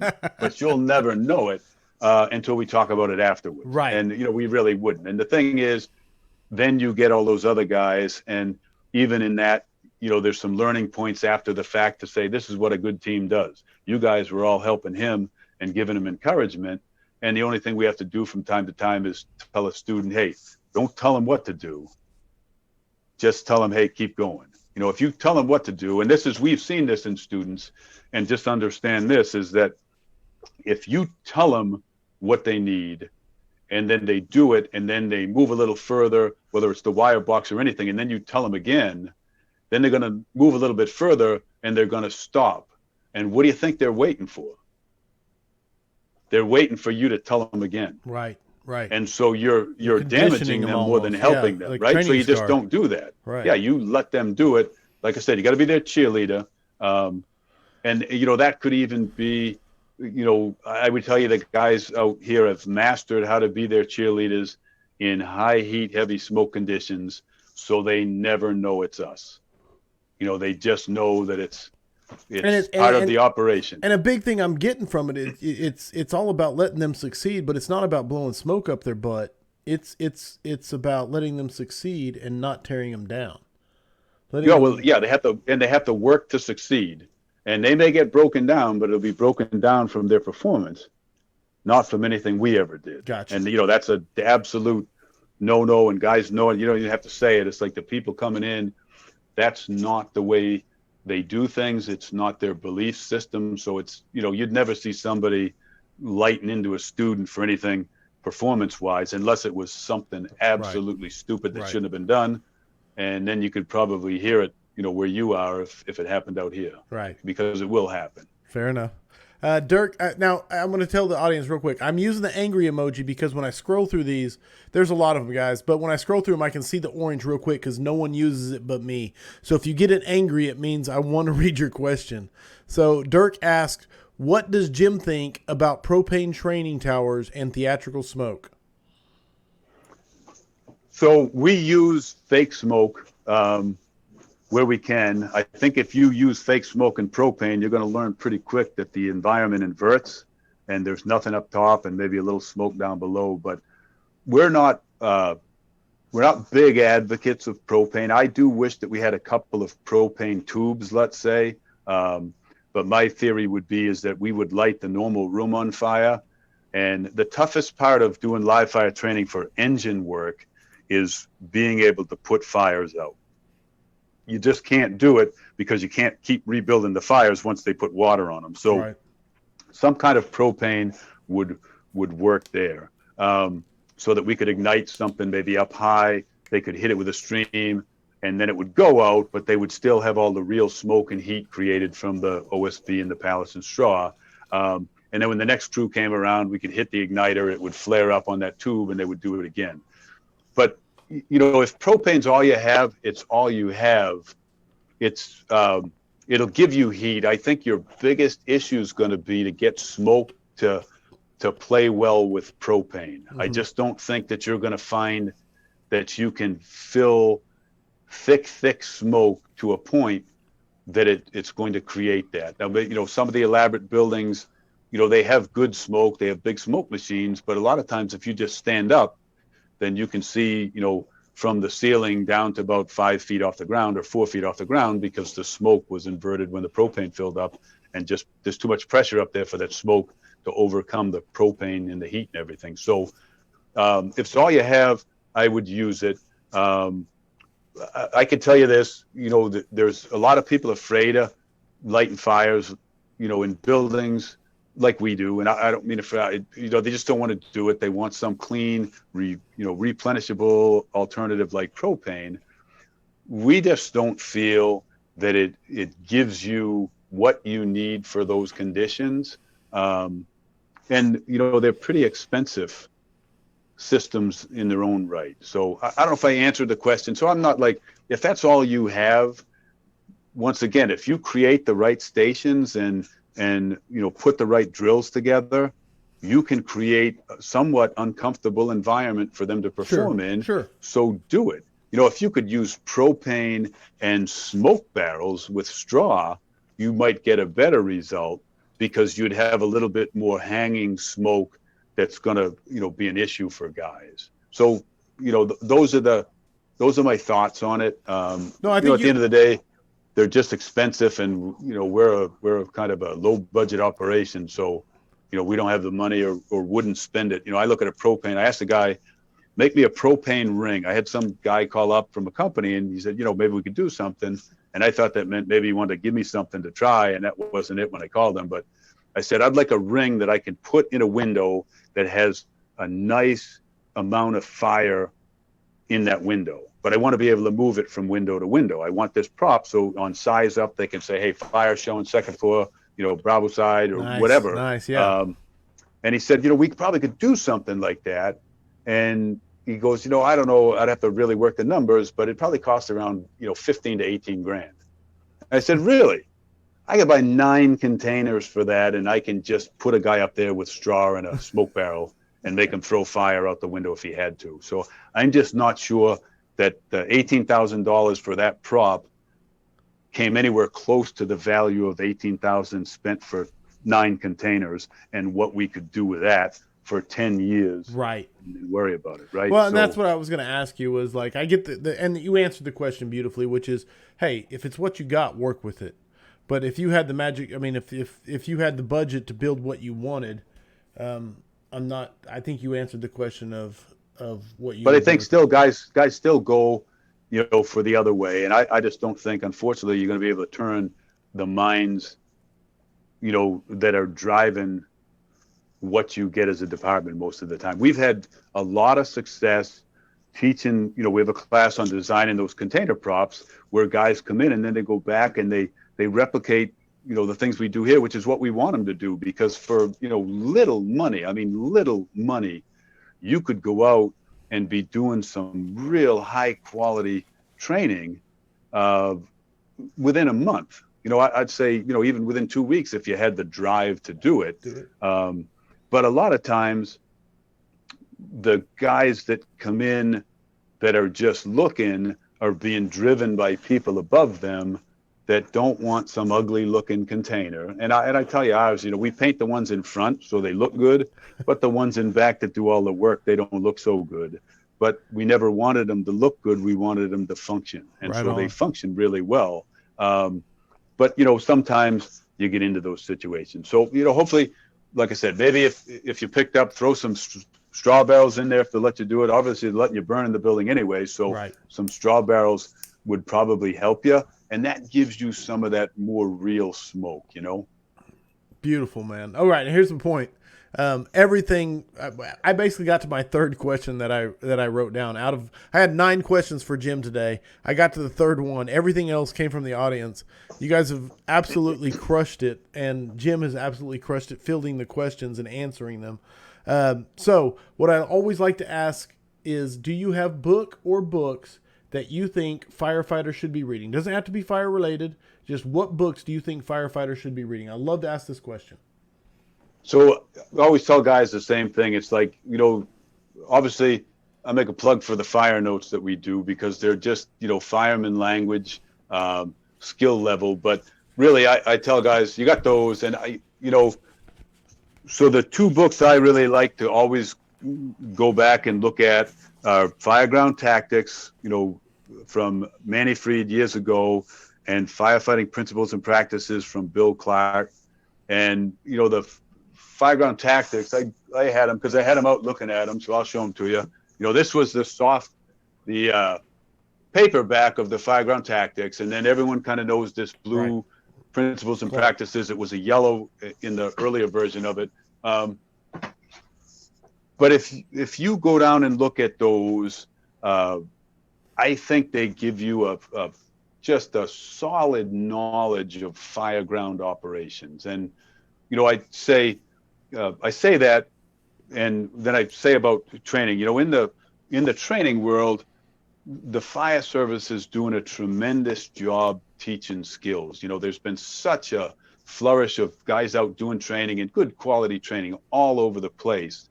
But most of the time it's skill based. And so what ends up happening on the fire ground is those skills have to be combined into some kind of operation that's taken place.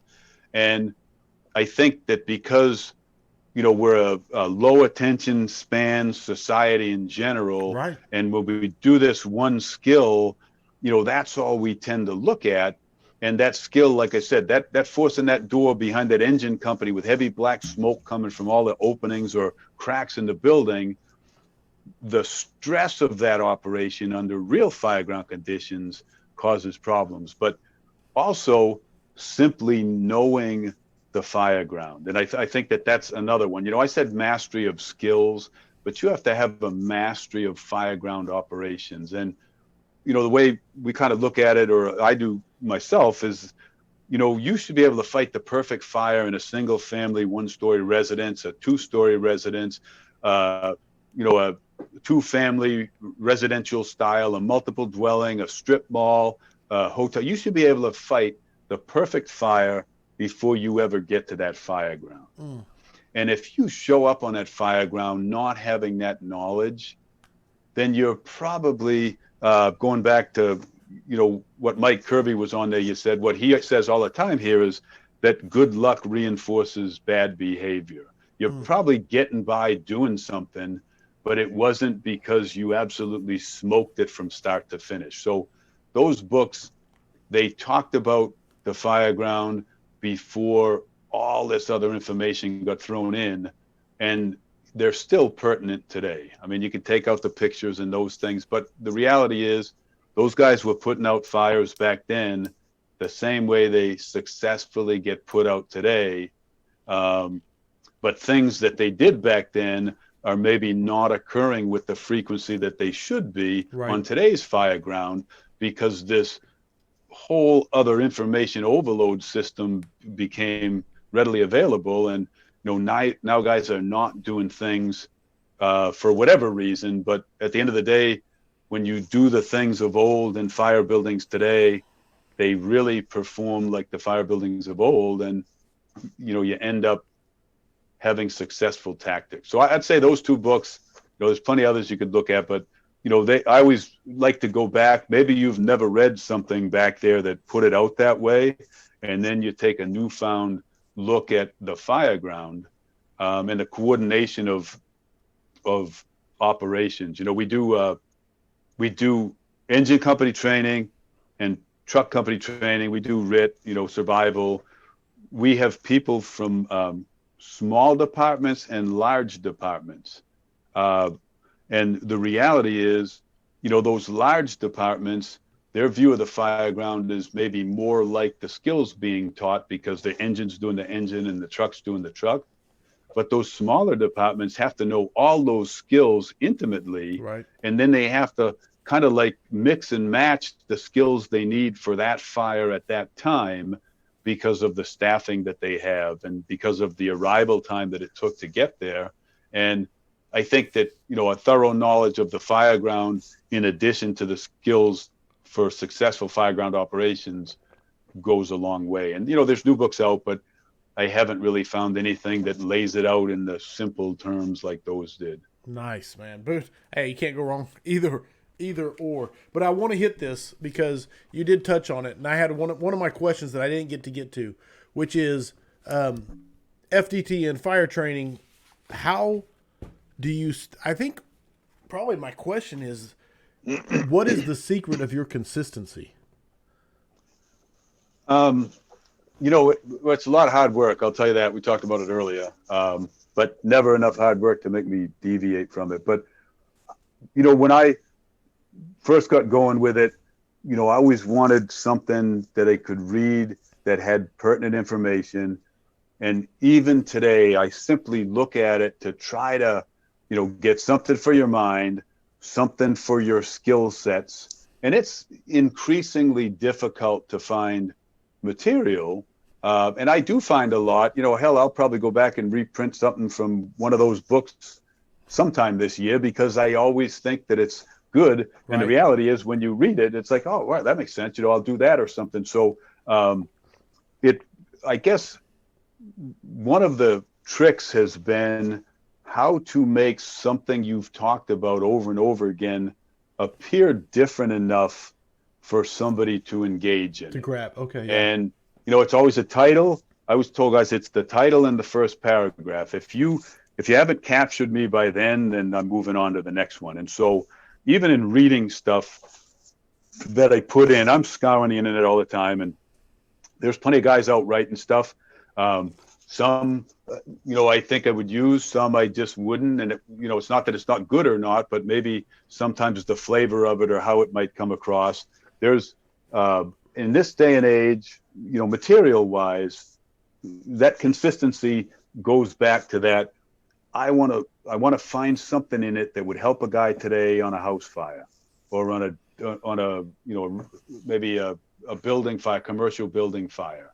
And it really comes down to skills. And, what's not written a lot today and hasn't been for a long time, there's not a lot written about the intimate level of skills. It's just not there. And certainly not the tactical approach to the fireground. It's just not written a lot.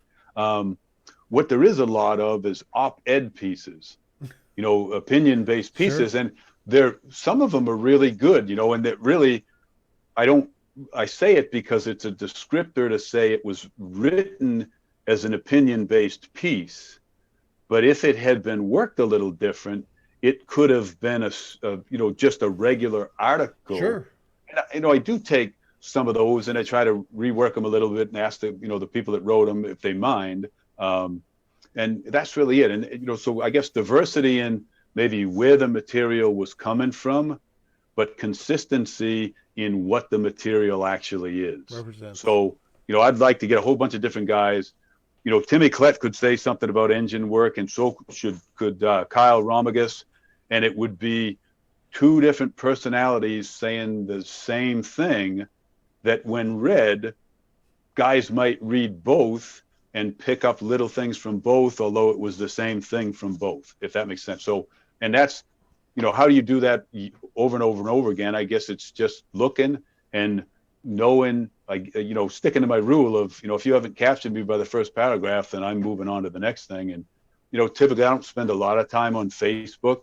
My phone says, I spend a lot of time on the screen, but, I scroll down a little bit and then I just got to go on to something else, or Twitter and Instagram. I look at all of them because they put pictures up there, but, I find a lot of stuff there, or, magazines or, blogs and that kind of stuff. But I hope that answered it. It's really, just find it. It goes back to the training, it's how do you take a different snapshot of the same thing and then get guys to want to pick it up, so it's like, that's the simplest answer to the same thing. And it's really, for 20 years, it has been the same material. So I guess that's probably it. It's, it's the same material at the simplest of levels to try to hand that material off. So if, guys are out there writing, keep it simple. If you're going to write and you type and stop, then you're done. The article's done. That thing about I got to go back and tweak it, forget about it. If you lost your attention span, just remember the 100 readers that are reading it, they already lost theirs too. So don't make it, too long. And don't, don't go crazy with. I find it amazing that guys use words in articles that most of us would have to go to a dictionary to look up. And a rule I've always had in writing is that if I write and then I stop on a word and I got to think, oh, did I spell that right? Then I choose words I don't have to go to the dictionary to spell. Nice. Because that's what most firemen Sure, would, 100%. engage in, right? So, anyways, a kind of side note, but They're beautiful, man. Beautiful. Here's the deal, man. Like I said, I had so many questions. I wanted to ask you about your father, Big Ed, being a legacy firefighter. I had stuff I wanted to ask you about that. Selfishly, I had reasons to ask you about that stuff. I wanted to ask you about but long story short, we're at 90 minutes already, and I still got to get the 5 questions for firefighters. So I have a thing we do on the weekly scrap. It's called the 5 questions for firefighters. So the answers are 100% your opinion. There is no right or wrong, and the points are arbitrary. They're completely passed out by me. So, Jim McCormack, are you ready for the 5 questions for firefighters? Yep. All right, here we go. Number 1. What is the number 1 issue facing the modern fire service? So I just looked at these a couple hours ago because I wasn't, I always look at them and I'm not sure where I'm going to end up with answers. I don't really think they're always that good, but so I probably have a twofold answer. I would say one is there seems to be a declining work ethic in the majority of people entering the business. And I say that because I think entering the business seems to be more about its employment opportunity than the desire to choose this profession and get really good at it. So, I would say that if that makes sense, it's just like, I don't, say the generational gap and all that kind of stuff, because you could find guys that, were born 15, 20 years ago that would engage if you got them to engage and they would learn everything you needed to. But I just think overall, guys, life's been made pretty easy for many. And the fire department has become one of those pretty easy things to get on for great pay and great benefits and a great schedule and not much, let's say, daily accountability to keep you trying to get better. But, the other part of it is, and I believe this for a long time, and, guys may kind of raise an eyebrow at this, but I feel that we are a blue collar trade being driven by white collar professionals at the highest levels of the fire service. And it trickles down. And I don't think those two groups ever truly align. So the masses in the fire service are the firemen, for a descriptive term of, I would say that's the masses. There's plenty of blue collar workers in those masses that are just blue collar workers that go to work. They, sign in, they sign out at the end of the day. They'll do everything you ask, but they won't do anything more. There's plenty of people that'll come in and they're not going to do anything, and you're going to struggle with that standards expectations thing daily. And then there's others that are go-getters, self-starters, and they're going to be just fine. And, you can deal with the last you can deal with the guys that'll just do anything you ask, and you can deal with those go-getters for sure. It's tough to deal with the other ones, but you have to. But I think the reality is everything in this business is being driven towards professional as a term. And, I saw it years ago, even when my father was involved, and, they were working in the late 60s to try to standardize training. And they did a hell of a job when they didn't have all this internet and everything else to put it together. But then I think it did become a little bit political, and it started becoming to the point where the guys in the trenches weren't necessarily driving it anymore. It was the white collar guys, and I think the problem with that is, where everything's about credentials, about certification, about college degrees, about all this kind of stuff. And we had a degree program once for short-lived. We graduated 2 guys with a degree in fireground operations. But in all the talks to the higher ed people and the uppers in the fire service, my thing was, I said, the whole thing is skewed. We look at it as a pyramid to this pinnacle of, we need all this education, and you do need some education at those higher levels. But the pyramid needs to be flipped over, because really those higher levels of education are the very few, and the masses are being sacrificed because of that. So, that the white collar professional view is you need a degree, but you need a degree in all this, gen ed credits and whatever else they're going to give you. And I talked to, some pretty high up people one time, and they just kind of blew me off. And I said, this is the type of degree we feel that all firefighters need. And he said, no, well, they got these degrees out here. And I said, the reality is, to all three of you, that degree doesn't do anything for the guy when he's on the 22nd floor of the building across from my firehouse, and we're trying to push down a hallway because the door was left open and the public hallway is full. And I said, the degrees we're going after aren't helping us. But unfortunately, it takes fewer people at those upper levels to drive what we're involved with, if that makes sense. So, I think it's just, I don't know as it changes. It comes down to the department level a little bit, in the sense that, let's just talk about the training building that we want. We want a functional one as department members, but maybe the upper administration of the department wants something that's maybe a little bit more legacy leaving, or a little bit more, politically motivated or something. So they get something that looks nice.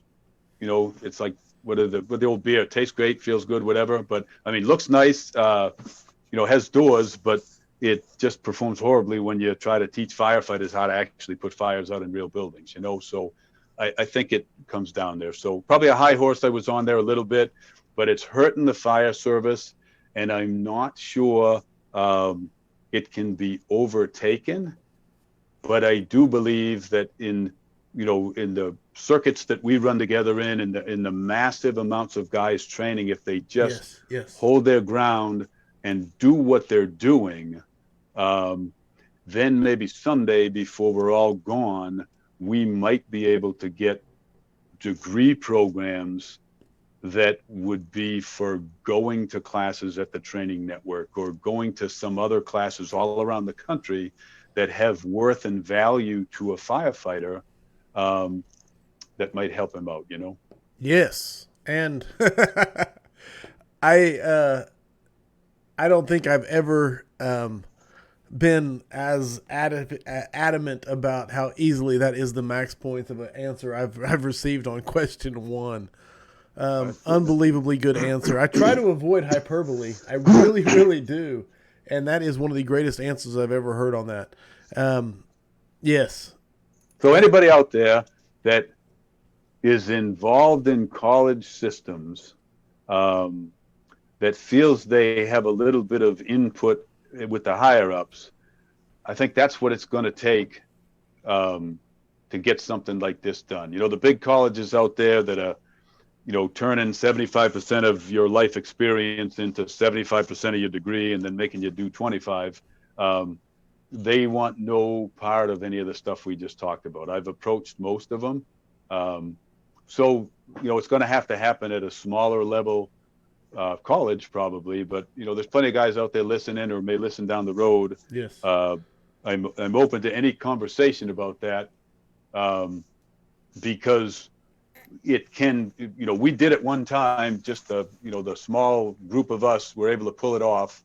It took probably 10 years to do it, but it could happen, and it could set the fire service on its head as it relates to quality of learning that would make firefighters better prepared. Dude, man, the conversations you're having, the conversations the people listening will have, and that is the drum that needs to be beat, is to beat the business out of this blue collar profession. I don't know if business is the right word, but you know what I'm saying. No, it's just this, I'm not sure, plenty of guys over the years have said it about we need to be professional and all that. And it's like, I take that as a degrading comment, because I've not been professional my entire career. So, for you to think that I needed something else to say that, I think we just forgot that we are performing a journeyman plumber, a master electrician. These trades have it, and they get degrees for it, but they're vocational degrees. Right. And they are able to use that piece of paper. And, all we want is some degree to put on a piece of paper to, accredit this or accredit that. It's not making any sense. It's check boxes for check boxes, when at the end of the day, those check boxes don't equate to performance. And again, we go by the Mike Kirby statement of good luck reinforces bad behavior every day of every year in our fire service, and we get away with it. And only a few times a year do we not get away with it, and then we try to put off that couple of instances for reasons out of our control. Right. And sometimes we just got to look at it a different way and say, maybe we take the bull by the horns here, and we can right this ship. I love it. I have never heard. Yeah, you crushed it, Jim. Number two question. I think you got max points already for the rest of them. But what is the thing you are most excited about for the future of firefighting? I think it's that there's so many guys continually trying to get out there and either attend training or handoff training. There's just, it exploded over the last 15 years, maybe Right. a little bit longer. And there's just so much accessibility to quality training. It still takes drive to go get it, but there's plenty of that in a lot of people as well. And just understand, again, I say the circuits because, we go to the same circuits, all those guys listen, and, there's all those same guys are always at different places all the time. And it's those guys that are pushing this and driving it. They're the ones out there that are going to bring those people in. And, it is the new people that come in that you're not going to get all of them. You get a class of 20. I think New York used to say they had the 500 club or, 5% or something. And I say it's probably less than 5%. But, if you get a group of 20, you'll be lucky to pull one out of that and say that's going to be the guy. You'd be hopeful to pull 20 out or 5, but just keep doing everything that everybody's doing and don't lose those guys because maybe they had shitty instruction to get involved and their performance reflected that, and you didn't stop and take a few minutes to really assess it and assess the individual. I think it never came up in the conversation, so we didn't hit it, but human nature is kind of an interesting thing. Right. And it has a lot to do with training, and maybe some other time we'll talk about it. But, when you look at people and what they default to as humans, you can find good traits in those guys. And a lot of times the missing traits for the fire service is just because they weren't given those traits anytime up to the point that you met them, That, absolutely crushing it, man. Absolutely. The best rank or position to be in the fire service? So I think it's myself. I think it's company officer. Being a company officer is a funny thing. I had a tremendous time being a company officer, and I also had the worst time of my life being a company officer. Probably led me to have a heart attack and stressed me out. But the funny thing is you can be a firefighter, and hopefully you can find a busy place and go to fires.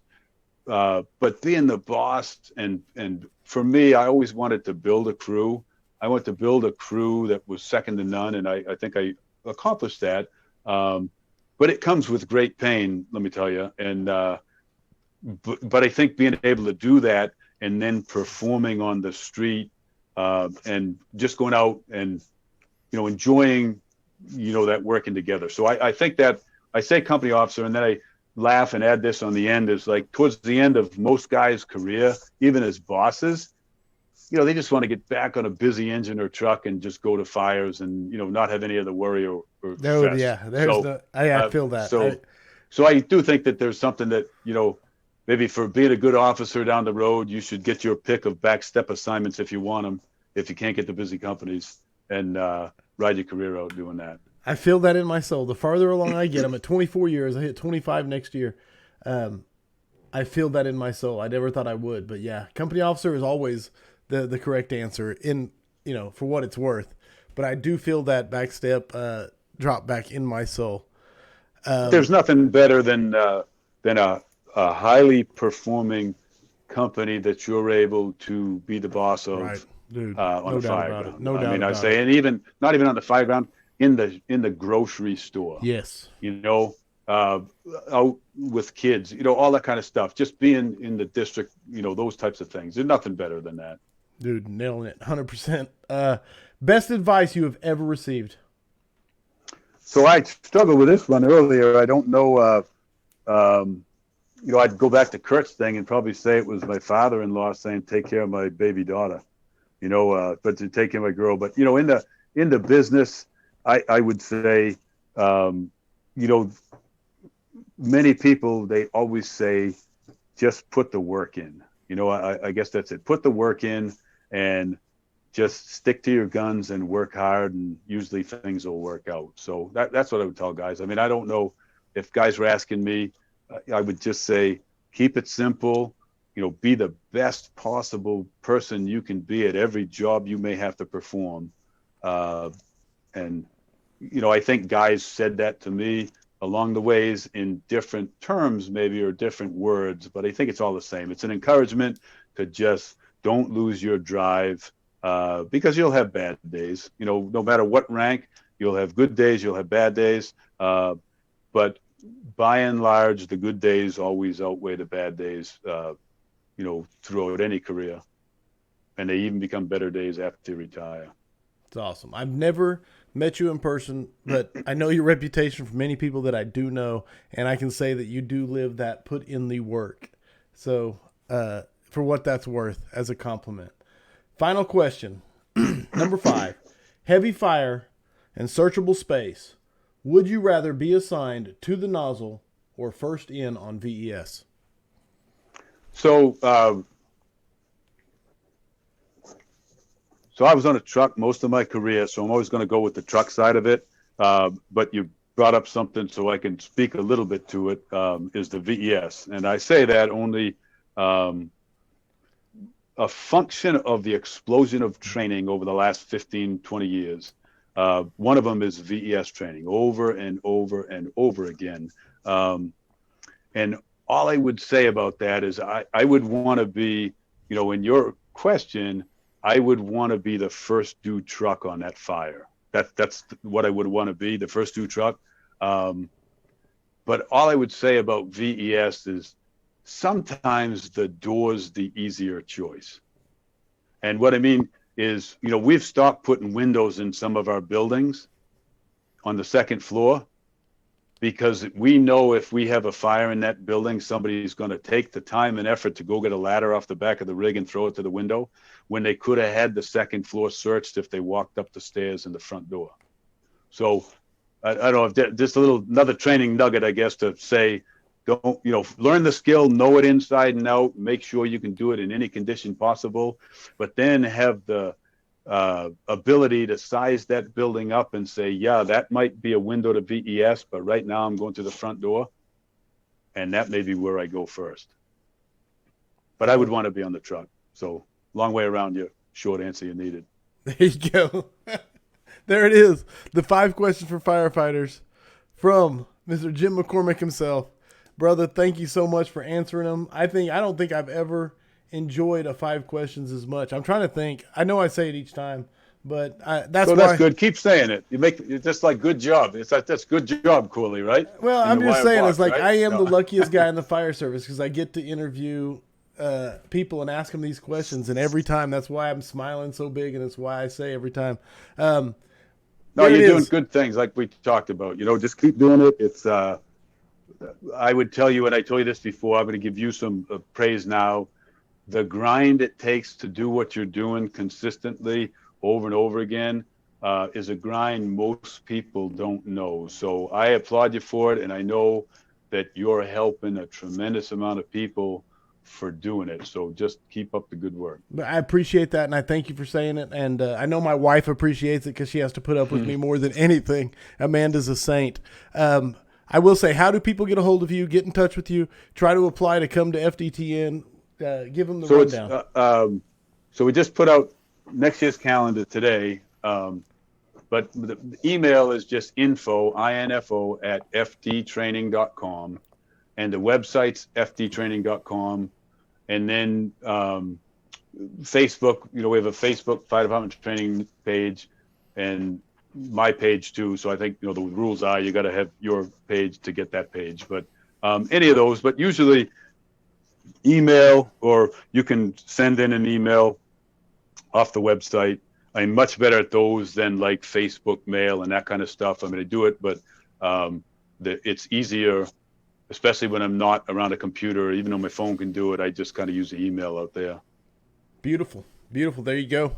Everybody, what was I going to say? You got me really excited because you said we have to do this again. You said when we do this again, so I'm going to hold you to that. Yeah, we can do it. I feel like we barely scratched the surface, so you have to come back and we'll have to hit some of the questions I didn't even get to today. Not to mention, I think you just scratched the surface for the audience also. So I'm going to read you a few comments, man. They said, go ahead. Awesome scrap tonight from Brian Oswald. Todd Edwards said, thanks, Jim. Thank you so much, Jim. I learn so much every time I am fortunate enough to hear you speak, sir. That's from Kyle. Romagus. Steve Miller said, awesome show, bringing out the facts. So 100%, man. Thanks, guys. Stephen Negley said, one of the most humble firefighters you will ever meet. Jim is one of the best. So, dude, you got people singing your praise. So there's the compliments coming at you, and 100% deserved. Thank you so much for being the guest on Scrap. I want to hit, let me see, I'll grab a hat here to show off. There's Scrappy. I can't see. Yep. There's Scrappy. So if you guys want a hat, whatever, mutts don't scrap, get a hat. The challenge coins are coming in. I'm really excited about that because I'm finally going to pay people back who have sent me challenge coins. I really do mean it. It's meant a lot to me to get them done. So that's going to happen. I'm trying to think of what else I wanted to announce. I think I put some notes here. Let me look. No, that's pretty much it. Mutts don't scrap. Jim McCormack coming in, dropping bombs, utterly killing it. He said he'd come back, so I'm super excited. Next guest who has to follow Jim is Dustin Martinez. It's coming up on October 3rd, so I get a small break, about a week, and then the weekly scrap will be back with Dustin Martinez. So he's the one who gets to follow Jim, so you guys can all heckle him on Facebook, telling him good luck with that. Jim, thank you, sir, for being an unbelievably great guest. Thank you, Corley. Keep up the good work, buddy. Audience, thank you for your questions and your comments. I hope the tone stays silent unless it's burning. Everybody stay safe out there.